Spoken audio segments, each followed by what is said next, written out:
గత ప్రభుత్వ పాలన తరహాలో కక్షలు కార్పణ్యాలు ఉండవని, ప్రేమాభిమానాలతో సచివాలయ ఉద్యోగులే ఇంటింటికి వెళ్లి పెన్షన్లు అందజేస్తారని కళ్యాణదుర్గం ఎమ్మెల్యే అమిలినేని సురేంద్రబాబు స్పష్టం చేశారు. ఎన్టీఆర్ పెన్షన్ల పంపిణీ కార్యక్రమంలో భాగంగా సచివాలయ ఉద్యోగులతో కలిసి సురేంద్రబాబు లబ్ధిదారులకు పెన్షన్లు అందజేశారు. ఎన్నికల్లో ఇచ్చిన హామీ మేరకు సీఎం చంద్రబాబు పెన్షన్లు పెంచారంటున్న ఎమ్మెల్యే సురేంద్రబాబుతో మా ప్రతినిధి Suresh face to face. Kalyanadurgam నియోజకవర్గం కోలాహలంతో నిండిపోయింది. ఎన్టీఆర్ భరోసా పెన్షన్లతో ఇంటింటికి కళ్యాణదుర్గం ఎమ్మెల్యే అమిలినేని సురేంద్రబాబు లబ్ధిదారులకు అందజేస్తున్నారు. ఏ విధంగా అనిపిస్తుంది మొదటగా మీకు? ఈ రోజు నిజంగా అంటే పండగనే. మన రాష్ట్రమంతా కూడా చంద్రబాబు నాయుడు గారు ఏదైతే చెప్పారో ఎన్నికల్లో హామీ భాగంగా, అలాగే మన పవన్ కళ్యాణ్ గారు, మన నరేంద్ర మోడీ గారు, మన నారా లోకేష్ గారు ఏదైతే ఎన్నికల్లో హామీ ఇచ్చారో ఈరోజు ఆ పెన్షన్కి సంబంధించిన ఏదైతే 3,000 రూపాయల నుంచి 4,000 చేశాడో ఒకేసారి, అలాగే ఏదైతే ఏప్రిల్ మే జూన్ నెలలు కలిపి 3 నెలలకు ఒక్కొక్క 1,000 రూపాయలు ఇస్తానన్నాడు, అది అదనంగా 3,000 రూపాయలు. ఏది ఏమైనా కూడా చంద్రబాబు నాయుడు ఈరోజు ఉదయం 6 గంటలకే వెళ్ళి పెన్షన్దారులకు పెన్షన్ ఇవ్వడం అంటే మన దేశ చరిత్రలోనే మొదటిసారి.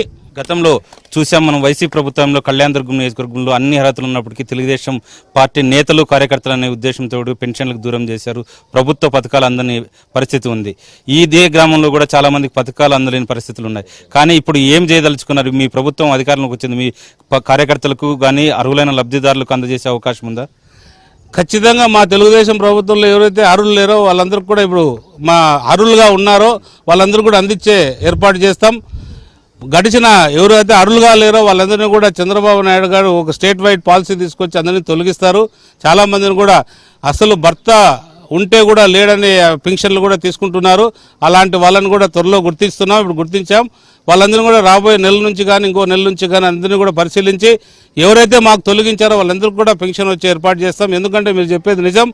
ఏదైతే చాలామంది ఒక అమ్మాయి 3 ఎకరాల భూమి ఉందని చాలా పిచ్చిగా మారిపోయిన కాలంలో అమ్మాయికి 3,000 రూపాయలు పెన్షన్ 2,000 రూపాయలు పెన్షన్ వచ్చేది ముందులో. ఈ జగన్ రెడ్డి వచ్చిన తర్వాత ఆ 2,000 రూపాయలు 3 ఎకరాలు నీకు భూమి ఉంది కదా అని తీసేయడం జరిగింది. ఎప్పుడైతే మాత్రలకు ఆ అమ్మాయికి డబ్బులు లేకపోవడమో ఆ అమ్మాయికి పిచ్చెక్కి రోడ్ల వైపు పరిగెత్తడం జరిగింది. ఖచ్చితంగా అలాంటి వాళ్ళను కూడా గుర్తించి మా తెలుగుదేశంకి సంబంధించి ఎవరైతే ఉన్నారో వాళ్ళందరూ కూడా పెన్షన్ వచ్చి ఏర్పాటు చేస్తామని తెలియదు. వీడియో జర్నలిస్ట్ గోర్తంతో సురేష్, ఏబిఎన్ ఆంధ్రజ్యోతి, గోళ్ల గ్రామం.